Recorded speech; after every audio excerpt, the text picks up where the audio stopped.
किसानों की तहरीक पर जेडीयू के सीनियर लीडर केसी त्यागी का कहना है कि मसले का हल निकालने के लिए हुकूमत को मैकेनिज्म बनाने की जरूरत है। उन्होंने कहा कि एमएसपी की जमानत न यूपीए के दौरे इक़्तिदार में थी न अब एनडीए के वक्त में है।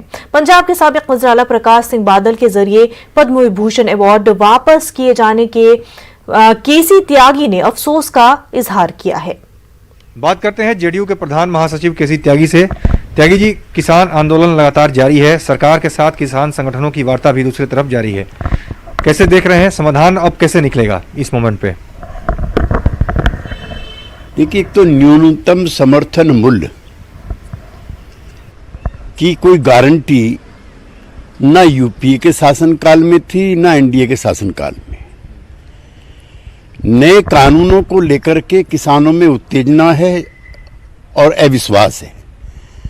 लिहाजा सभी वार्ताओं का जो केंद्र बिंदु है वो एमएसपी को लेकर के किसी प्रकार का लिखित आश्वासन हो, ऐसा किसान संगठनों की मांग है। यूपीए के शासनकाल में जब 2013 में राष्ट्रीय सुरक्षा कृषि सुरक्षा अधिनियम लागू हुआ था, उस समय पीडीएस को तो कानूनी अधिकार मिला था लेकिन एमएसपी को नहीं मिला था।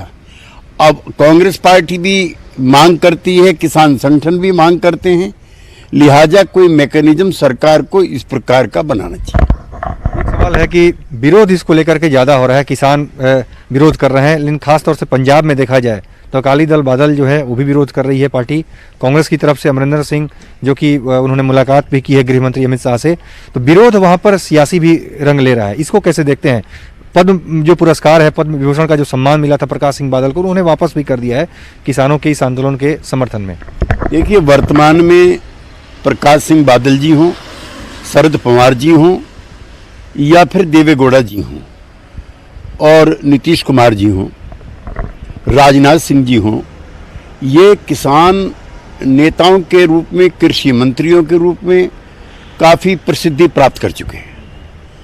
प्रकाश सिंह बादल जी का पद्म विभूषण लौटाना एक अफसोसजनक घटना है। वो देश के सर्वोच्च सम्मान प्राप्त नेता हैं और पंजाब में इस आंदोलन की जो जड़ें हैं वो बहुत नीचे तक चली गई हैं। उसको सरकारी पक्ष को भी गंभीरता से लेना चाहिए।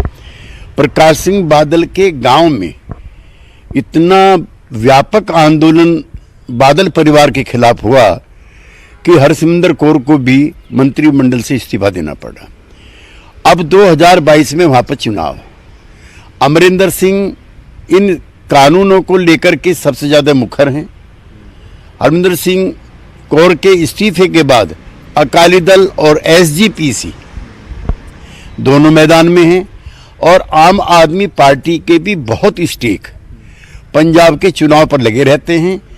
तो किसान आंदोलन तो है ही है, लेकिन उसके पीछे इन तीनों बड़े राजनीतिक दलों का मोबिलाइजेशन है और तीनों का मुख्य आधार सिख संगत है। एक सवाल है सर आखिर में कि डेडलॉक खत्म कैसे होगा? किसान भी अपनी मांग से पीछे नहीं हट रहे हैं, उनकी तरफ से कहा जा रहा है कानून को खत्म करना होगा, वापस लेना होगा। सरकार भी पीछे हटने को तैयार तो दिख रही है, वार्ता के टेबल पर आई है, लेकिन कानून खत्म करने पर राजी नहीं होती दिख रही है। सरकार की तरफ से भी, प्रधानमंत्री की तरफ से भी, रक्षा मंत्री की तरफ से भी और नरेंद्र तोमर जी कृषि मंत्री की तरफ से भी जो निरंतर वक्तव्य आए हैं वो स्वागत योग्य हैं कि वार्ता के अलावा इसका कोई उपाय नहीं है। लिहाजा खुले दिल से और खुले दिमाग से किसान संगठनों को भी और सरकार को भी वार्ता करनी चाहिए। और जो राजनीतिक दल इसमें राजनीतिक रोटियां सेकने की फिराक में है, उनसे चिंता करने की आवश्यकता नहीं है, लेकिन किसानों की चिंताओं में शामिल होने की आवश्यकता जरूर है। बहुत धन्यवाद। तो ये थे जेडीयू के प्रधान महासचिव केसी त्यागी। कैमरामैन अपू पाठक के साथ अमितेश, न्यूज़ 18 दिल्ली।